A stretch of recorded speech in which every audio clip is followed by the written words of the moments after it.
The UK election, what does it mean for Brexit? Well, it's coming up to about 4:30 in the morning here in London. And James Smith, it looks as though Boris Johnson has an unexpectedly large majority.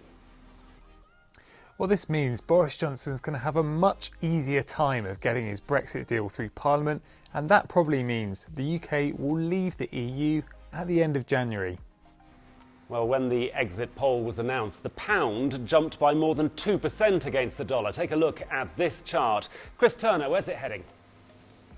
Yeah, the pound's done very well. A lot of the move has probably happened over the kind of short term, and the next big trend is probably going to take place in 2020 now. We think if the transition deal can somehow be extended, and in that period around June, then it'll become clearer, but there's scope for sterling against the dollar to move up to something like 138 to 140, and euro sterling to drop to the 82 area. Well, back to you, James. And get Brexit done was Boris Johnson's slogan during this election. Not quite so simple.